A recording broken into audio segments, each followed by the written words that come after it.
الحمد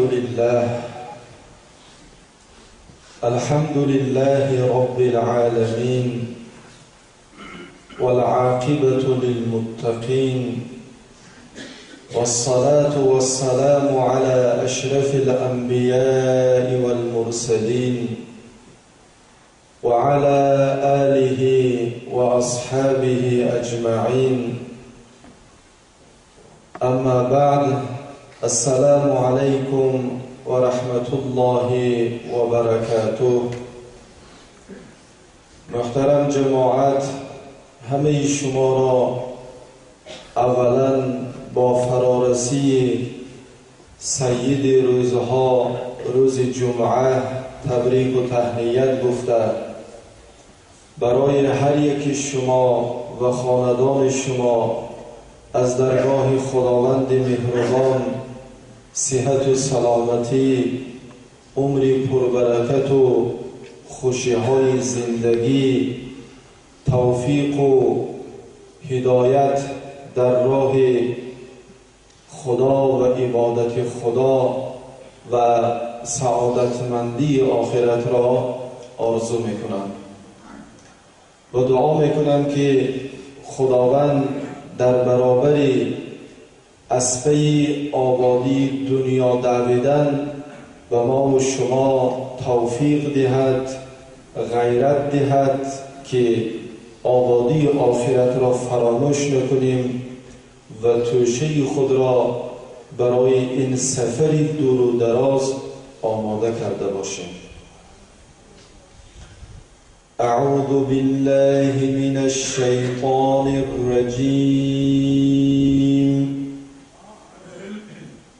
بسم الله الرحمن الرحیم. القارعة ما القارعة وما أدراك ما القارعة يوم يكون الناس كالفراش المبثوث وتكون الجبال كالعهن المنفوش فأما من ثقلت موازينه فهو في عيشة راضية وأما من خفت موازينه فأمه هاوية وما أدراك ما هي نار حامية. صدق الله العظیم.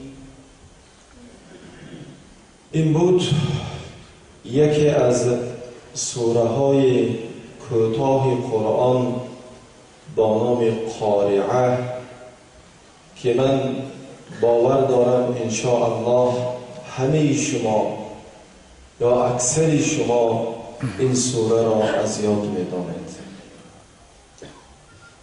خداوند در آغاز این سوره میگوید القارعه ما القارعه. قارعه چیست؟ قارعه و ما ادراک ما القارعه. به خاطر آنکه کلمه قارعه، معنی قارعه یا این حادثه دقت ما و شما را جلب کند، خدا با همین صنعت زیبا ما و شما را از خواب غفلت بیدار میکند. خداوند با این طرز بیانش میخواهد دقت ما و شما را به این حادثه بزرگ جلب کند و اولا نام آن را میگیرد، میگوید القارعه. بعدا میپرسد که مل قارعه، چیست قارعه؟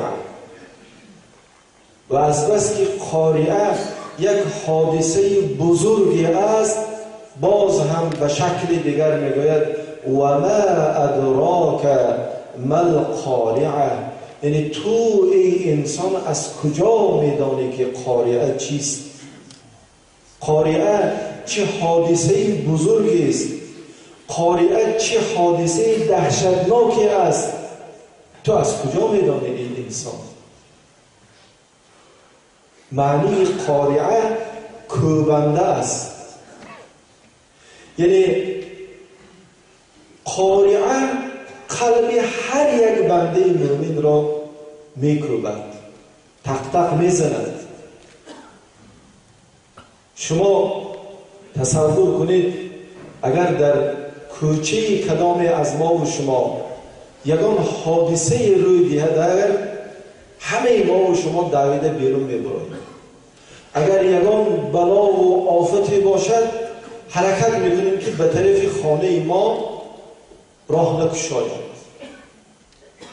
اما روزی میشود یک حادثه بزرگ میشود که نه تنها خانه هر یکی ما و شما را تق تق میکند، نه تنها خاندان ما و شما را ناآرام میکند، بلکه قلب هیچ یکی ما و شما از آن دور نمیماند. قلب هر یکی ما و شما به تکاپو می‌دراید.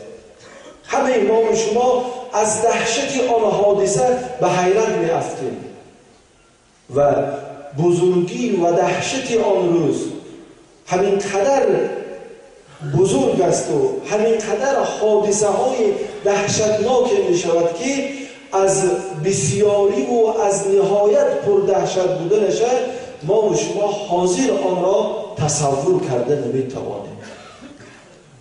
امروز و این لحظه است که ما و شما آرام در اینجا در یک بنای محتشم بالای یک فرشی نهایت ملایم و موافق و با یک خاطر جمع نشستیم. اما یکی از دهشت‌های روز قیامت این است که خدای تعالی میگوید که استعیذ بالله یوم یکون الناس کالفراش المبثوث.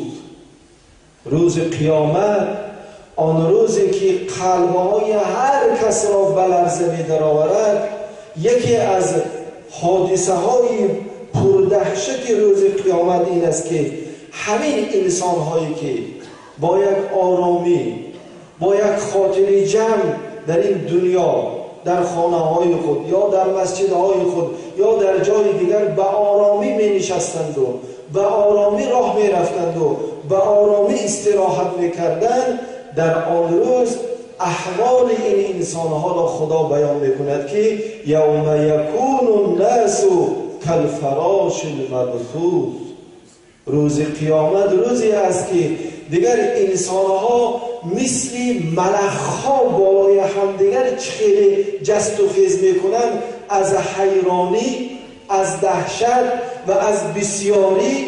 تصور کنید تمام انسانیت و تمام حیوان‌ها و تمام حشرات‌ها آن روز از اول دنیا تا به آخر چه خبری که باشند همه زنده شده از زیر خاک بیرون می‌برآیند.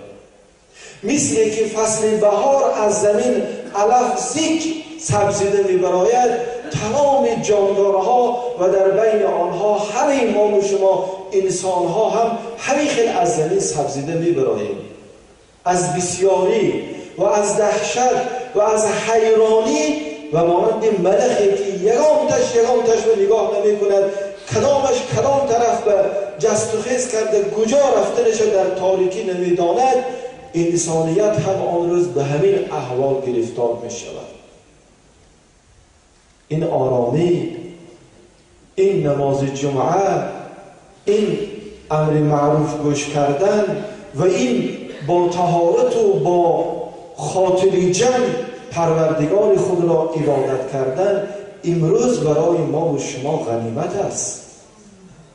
خدا می‌داند که این جمعه دیگر برای کلام ما و شما نصیب میکند یا نمیکند؟ این خیلی زندگی آرام تا پگاه برای کی نصیب میکند یا نمیکند ما و شما نمیدانیم و هیچ کس هم این را به ما و شما وعده کرده نمیتواند. و گفته حضرت بیدل رحمت الله علیه در سری میجگان چو اشک استاده هوشیار باش. انسان نباید به حیات خودش، به آرامی خودش، به تنجی خودش آنقدر باور کند که به خاطر جمع گردد، بلکه انسانیت با تمام آن آرامی و خاطر جمعی و سلامتی که جوانی که دارد آگاه باشد که دانه اشک وقتی که از چشم برآمده نوک میشگان بیاد چند مقدار استادنش ممکن، در حالت افتادن است، همین لحظه افتیدنش ممکن. حیات هر یکی ما و شما به مانند قطره اشک در نوک میشگان است. هیچ یکی ما و شما نمیدانیم که کی ما از این دنیا میرویم. و تکون الجبال کالعهن المنفوش. امروز است که ما و شما به آرامی به نماز جمعه آمدیم، در راه با یار و دوست خود روبرو شدیم، سلام علیک کردیم، احوال پرسیدیم و با یک خرسندی روز جمعه به همدیگر مبارکباد گفته آمدیم و آرام در صف نماز نشستیم. اما روز قیامت دیگر هیچ کس به هیچ کس نگاه نمی کند. دیگر این خیلی شما به من و من به شما امکانیت نگاه کردن نداریم. دیگر فرزند عزیزتان از پیشتان میگذرد شما او را احساس نمیکنید. دیگر شما از نزد فرزند مهربانتان میگذرید فرزندتان شما احساس نمیکند. حتی اگر بیمت هم از شما میگریزد و شما هم از او میگریزید. دیگر آن روز همه به احوال خود آواره. این است یکی از دهشت‌های روز قیامت. این است یکی از دهشت‌های روزی که در پیش روی هر یکی ما و شما ایستاده است. و تکون الجبال کالعهن المنفوش. و یکی از دهشت‌های دیگر روز قیامت این است که این کوه‌هایی که تاجیکستان ما و شما یک سرزمینی پر از کوه است، کوه‌های دور و دراز و کوه‌های بلند سر به فلک کشیده که اگر با سمریات پرواز کرده ایستاده به کوه‌ها نظاره کنید، اگر از حشمت آنها شما به وحشت می‌افتید. چقدر بزرگ، چقدر دراز، چقدر بلند و چقدر وزنی. اما روز قیامت نه تنها دلهای ما و شما را می‌کوبد، نه تنها ما و شما را به ترس و هراس می‌اندازد، نه تنها ما و شما را به مانند ملخ‌های پریشان می‌گرداند، بلکه همه این کوه‌ها با این همه سلامت و بزرگی آن روز به مانند عهن منفوش می‌شوند. عهن منفوش پشم ندافی شده میگن ترجمه همین آیت بر. اما اگر من به شما ساده کرده فهمانم، پیشتر کمپیرهایی بودن که دو شاخه دستشان به پخته کهنه زده ایستاده و از نو غازش بلند کرده ایستاده، از نو همون کرپچه های ملایم میکردن. بعدا این تکنیک ها برآمد، در بعضی جاها پخته تین گفته چیز برآمد که همین پخته غازش جدا کرده ایستاده. همین خیلی اسباب کتی پریشان میکند که بسیار سبک شده پخته غازش هوا به پرواز نمی‌دهد. خدای تعالی میگه که یکی از دهشت‌های روز قیامت این است که از دهشت روز قیامت همین کوه‌ها با این همه صلابت و وزنی و بزرگی در هوا به پرواز می‌آیند، مثل پشم ندافی شده، مثل پخته که غازش سوخته ایستاده هوا به سبک به یکم خیلی مشکلی پرواز نمی‌آید. کوه‌ها با آن همه بزرگی از هیبت روز قیامت همین خیلی سبک و همین خیلی گوناگون که همه کارها یک رنگ ندارد، رنگهای گوناگون که مثل پشمهای رنگین ندافته شده در آسمان به پرواز می‌دراید. ببینید چقدر روز دهشتناک در پیش ما و شما داریم.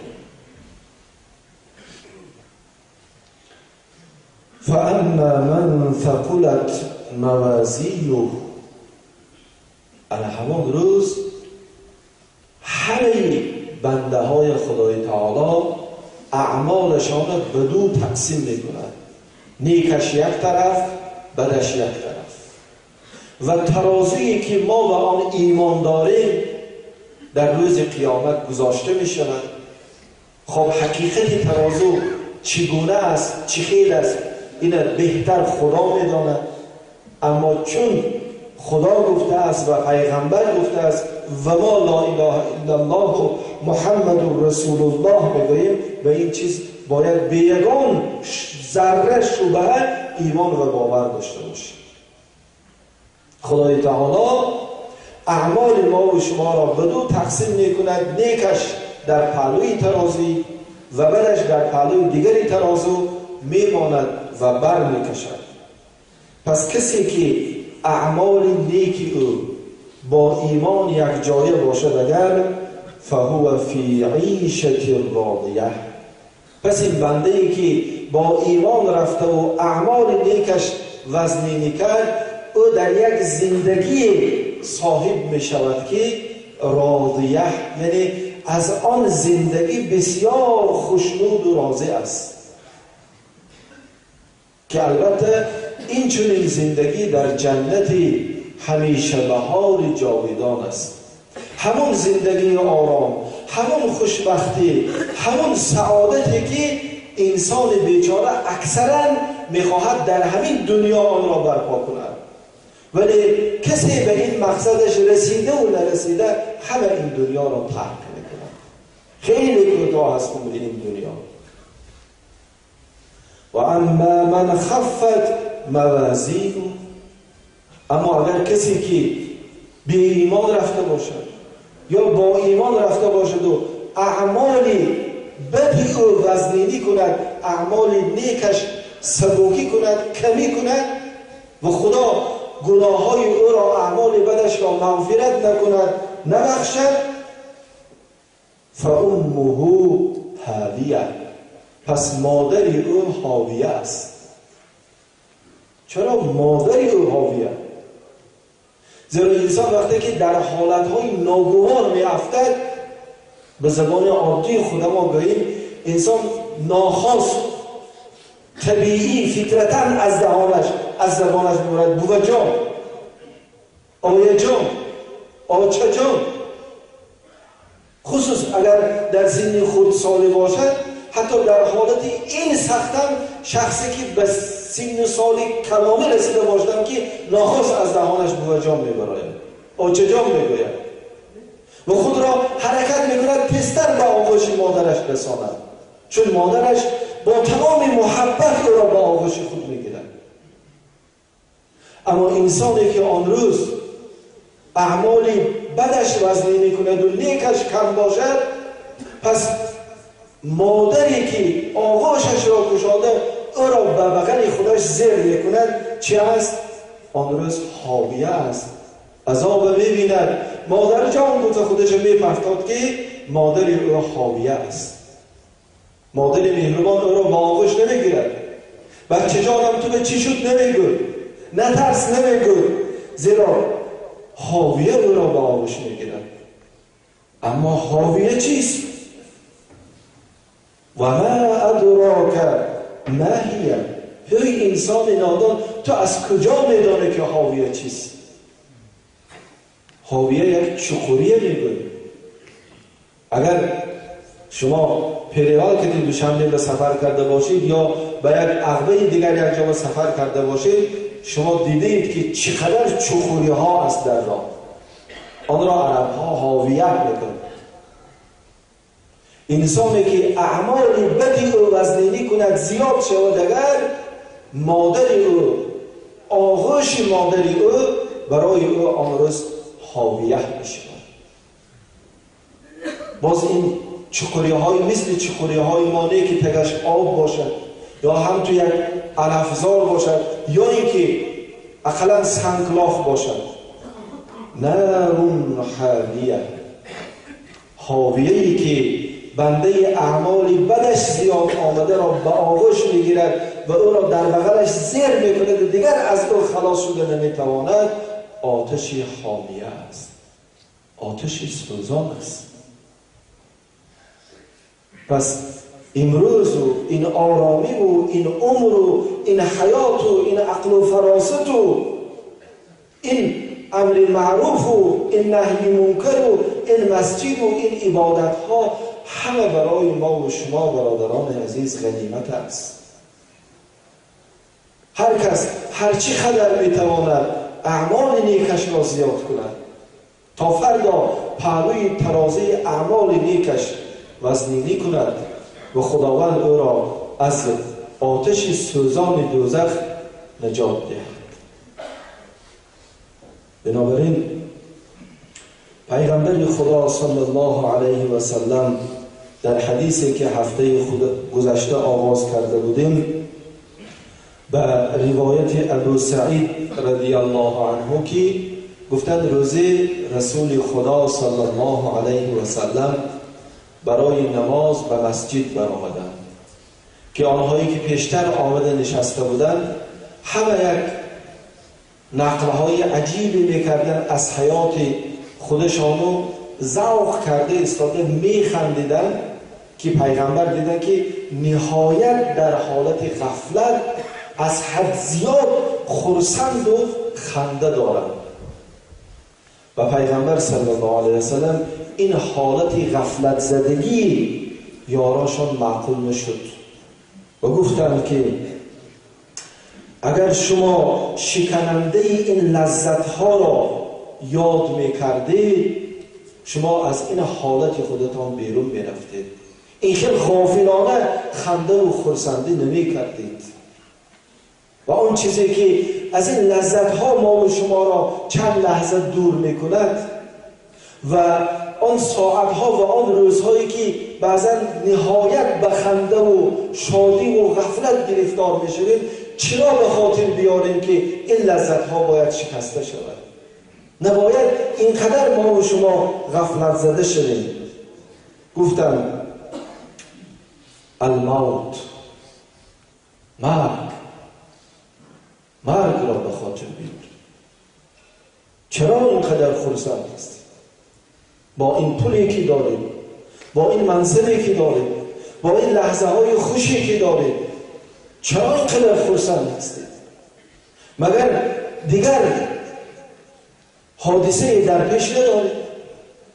مگر دیگر دنیای وجود ندارد که به همین لذت های دنیا اینقدر مغرور شدید که شما تماما از آخرت بیخبر ماندید؟ اینقدر فارغ بالانه میخندید، اینقدر فارغ بالانه صحبت میکنید، اینقدر خوشی های حیات این دنیا به شما گرفتار شدید. از شما مرگ را مگر فراموش کردید؟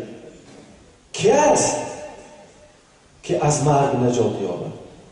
کی میتواند گوید که مرگش چی؟ من نمیمونم، هر کی مرد من نمیمونم. کی همین دعوی کرده میتواند؟ دانشمند، ثروتمند، منصبدار، پرقوت، کی از مرگ نجات یافته است؟ بنابراین پیغمبر گفتم مرگ را به خاطر آره تا از این حالت غفلت زندگی بیرون شدید. یکی از راه‌های غم آخرت را خوردن که در پیش آخرت که داشته باشیم ما کدام وقت غم آخرت میخوریم؟ اگر مرگ به خاطر بیاریم که امروز مردن هست، بعد از مردن باز زنده شدن هست، حساب و کتاب هست، ترازو هست، اعمال نیک و بدی ما برکشیده میشود. آیا امروز اعمال نیکی من از بدم زیادتر است یا کمتر است؟ اگر مرگ را به خاطر بیاریم انشاءالله از آخرت غافل نمیشویم. و پیغمبر تکرارا گفتن که فاکثروا ذکر هذه اللذات الموت، پس ذکر آن چیزی را که لذت ها را می شکند، شما را از غفلت بیرون می کند و شما را به غم آخرت گرفتار می کند که آن مرگ است، بسیار یاد کنید. حضرت جنونی رحمت الله علیه به ما و شما برادران دینی خودشان یک نصیحتی خوبی کردند. به زودی توشه کن ای بی خبر عزم سفر داری. اگر شما پگاه به یگان جا سفر داشته باشید، امروز الکی حیاتتان دیگر شما الکی سر و لباستان آماده میکنید، الکی آن اسباب هایی که در سفر برای شما لازم است آماده میکنید. یعنی مثل روزهای دیگر شما امروز فارغ بال نیستید، خاطر جمع نیستید. برای پگاه که سفر دارید شما الکی امروز آمادگی میبینید، تیاری میبینید. و کی گفته میتواند که سفری آخرت یا مرگ پگاه مثل کدامی از ما و شما نمی آید یا حتی امروز نمی آید؟ بنابراین جنونی رحمت الله علیه میگن به زودی توشه کن ای بی خبر عزمی سفر داری، چرا دل بستگی با این جهان رهگذر داری. آن سفرت پیش بیون، تو اینقدر این دنیا به چسبیده مانده، آمادگی خودت را برای آخرت دیدی یا نه؟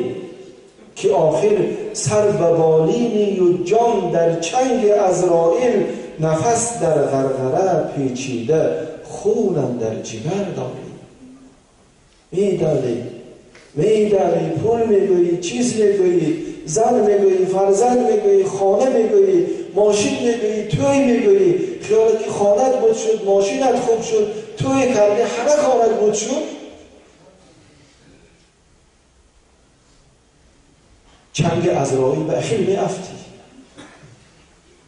این مقصدات بود نشده می افتی شاید. به خاطر چند ساعت خواب رفتن اینقدر خانت زینت میدی و اینقدر کرسی های ملایم و اینقدر کت های ملایم از پسش با حشرت تو با دمده بشه کافته میگردی. اخیرش جای خوابی تو 100 ساله ها 1000 ساله ها بالای خاک خنک است. یعنی که خلاص کرده از خودش، که آخر سر و بالینی و جان در چنگ عزراییل، اخیر یک روز می افت بستری بیماری و حالت مرگ و عزراییل می بیان، نفس در غرغره پیچیده خونم در جگر داری. بچه ها یک نصیحت کنن گاهی دیگر علاقه گلید جوشیده آمد غرغره. جگرت از جان دادن پاره پاره می شود، خون می شود. چی سود از بستر و بالین که روی تخته می آیی، بگوری تنگ و تاریکی لحد رفته مقر داری. اخیر از بالای دیواری ملایمت گرفته بالای تختی قاق به توی می خوابد. سر و لباس قیمت بهات استرت کشید و میگیرن. اگر فرزندی کند و مهربانی کند، با چه احترامی شاید، با چه قدر دلسوزی که آهسته آهسته از این پهلو به این پهلو گردانده تنه خنوکت شد. اگر فرزندات تربیت نکرده باشی، مرگ ندیده باشد، مردن از خاطرش برآورده باشد، حتی در آمده دیدن باید میترسد. خدا میداند که پاک شد چه دورا میشته باشد.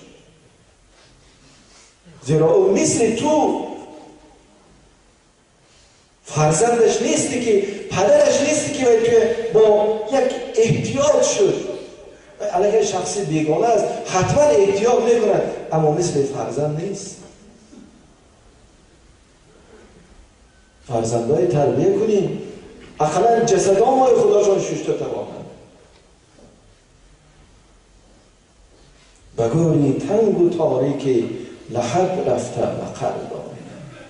خیرش اینه که میدوی خانه ها میماند، قالین های ملایمی پتشغاس میماند، دیوان ها میماند، تلویزیون های رنده میماند، فرزندای مهربان میماند، خوراک های رنگارنگ و با مزه با ناز و ایشون میخوردگی میماند.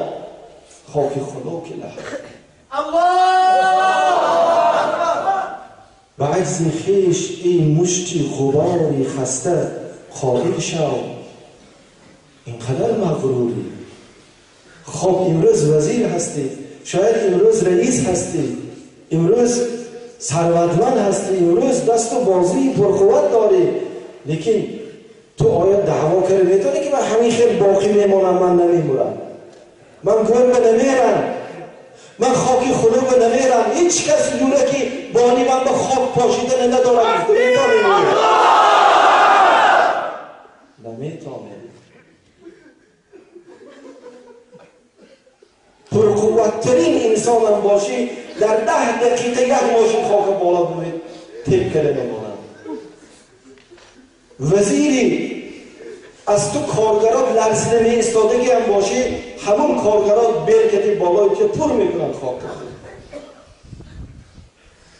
به جای دیوانهای ملایم خاک سخت خنوک.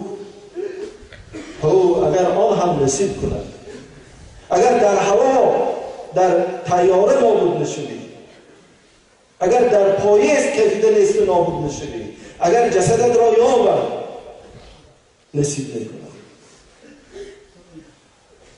به جای خوراک‌های لذیذ خاک، به جای زن و فرزند مهربان کرم‌ها، اژدها، مارها، کلموش‌ها، یورمان قازق‌ها به زبان ما و شما شریکی ما و شما میشه.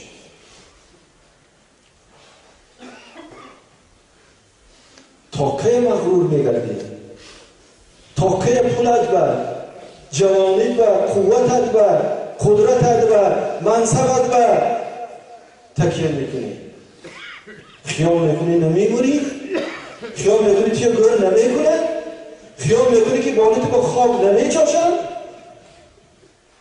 تا کی قایل شو، عاجز هستی، یک بنده ضعیف هستی، از دستت هیچی نمیبیاد. عزرائیل که روبرو شدی تمام. چه مشکل ها که اندر پیش رو ای بی خبر داری؟ پیش رو چه قدر مشکل ها داری؟ چه جب میکنده باشی؟ چه قبر و تنها میمانده باشی؟ در قبر با تو چه مناسبت میکرده باشی؟ بیکن خیری که در گرمای محشر سایبان گردد، همان روزی که با 100 دار سر از خواب برداری. امروز قدرت داری، امروز امکانیت داری، امروز خدا تو به دولت داده است، تو به ثروت داده است. خیر کن، احسان کن، کاری خوب کن،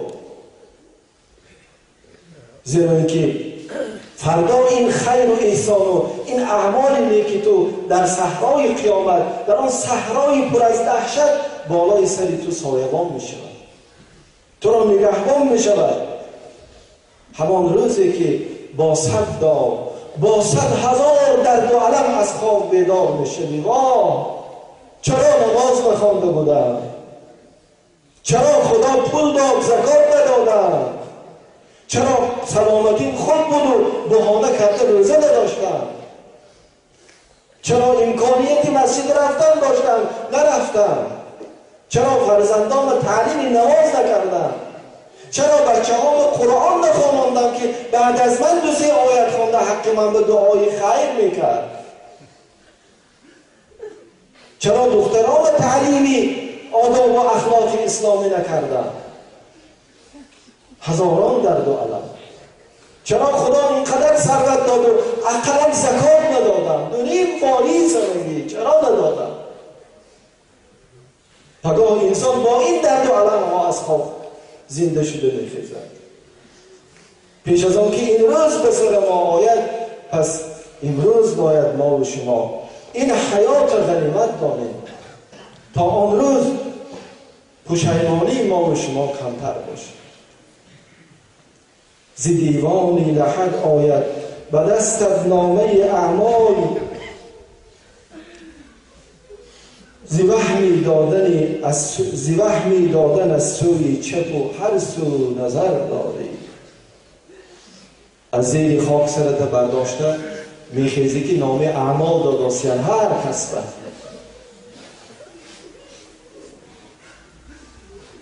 بعضی ها را از طرف دست راست، بعضی ها را از طرف دست چپ. با یک واهمه میخیزی خدا یا از این سو می آمده باشد یا از آن سو.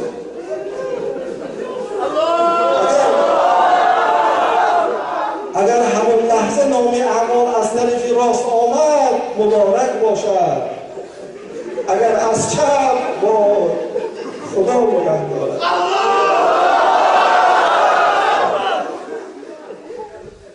نام اعمال چیست؟ چند سال در دنیا زندگی کردیم همهش در یک کتاب نوشته میشه. چند سال در دنیا زندگی کردیم، هر یک ذره عمل ما، هر یک حرف ما در آن نوشته شده ایستاده است. هرچند علم و تکنیک پیش می رود، عقیده ما و شما همانقدر روشن و استوار می شود. انسان شاید 100 سالها پیش باور نمی‌کرد که چگونه 70-80 سالی عمر یک انسان همه سخن و عملش نوشته شد. اما امروز می‌بینید که در یک فلش کارتی که مثل پشت ناخن است یک دنیا معلومات در آنجا داده می‌شود. انسان این حساب. آیا خدا قدرت ندارد؟ آیا خدایی که قدرت ندارد که اعمال ما و شما را در یک کتاب جاری دهد؟ حقا که او قادر و توانا است، او جای می‌دهد، او می‌نویسد. یک ذره اعمال ما و شما از نامه اعمال بیرون نمی‌ماند. ز دیوانی لحد آید به دستت نامه اعمال، ز وهمی دادن از سوی چپ و هر سو نظر داری. با یک سراسیمگی، با یک وحشت میخیزیم نامه اعمال از کدام طرف می آمده باشه. خدایا تو میبینی این جماعت و تو ایمان دارد.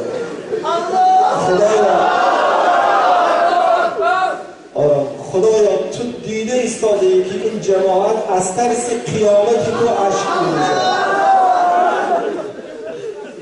به خاطر همین عشق‌ها که این عشق‌ها این لحظه ها غنیمت است، خدایا دعا می‌کنیم که نامه اعمال ما را از طرف راست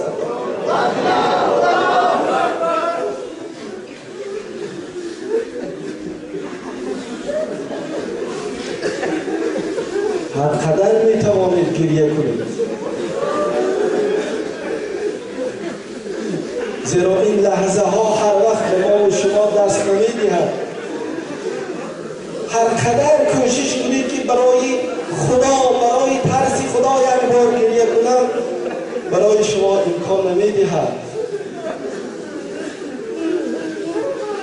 حضرت جبرائیل علیه السلام یک روز به نزد پیغمبر ما صلی الله علیه و سلم آمدند که پیغمبر گریه میکردند. حضرت جبرائیل گفتند که ای برادر چرا اشک میریزی؟ گفتند مگر شما اشک نمیریزید، گریه نمیکنید؟ حضرت جبرائیل گفتند از آن روزی که خدا دوزخ را آفرید اشک چشم من خوش نشده است، از ترس آن که مبادا من نافرمانی کنم، خطا کنم، خدا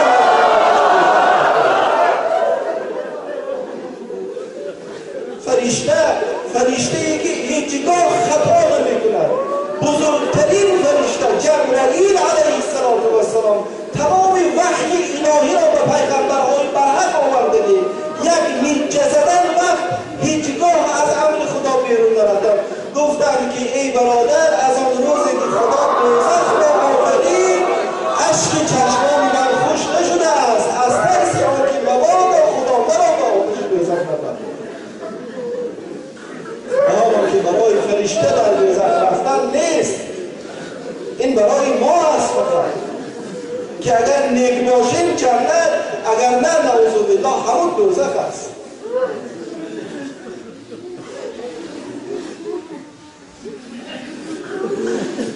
بدین نوری اگر از ذکر حق پیدا کنیم اینجا میان اهل محشر روی چون نوری قمر داریم. اگر امروز یک لحظه غنیمت دانسته یاد خدا ذکر خدا کنی انشاءالله در صحرای قیامت روی چون ماه تابان درخشان به صاحب میشوی. از هر لحظه این عمر غنیمت است.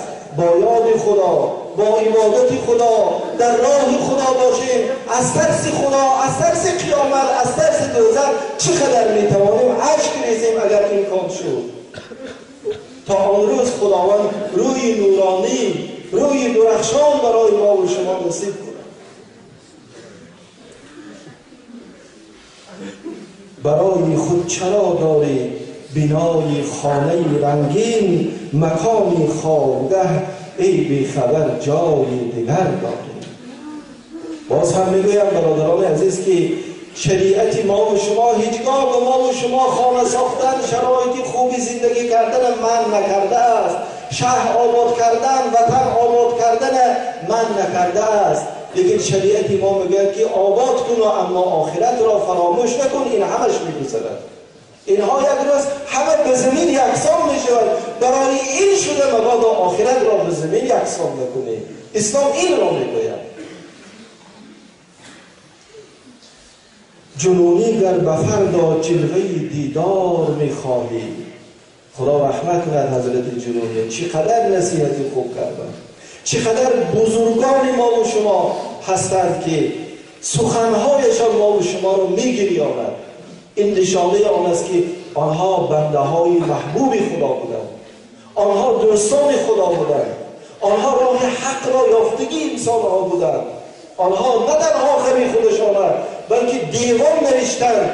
با این مصرع ها خواستند ما و شما را هم از خواب غفلت بیدار کنند.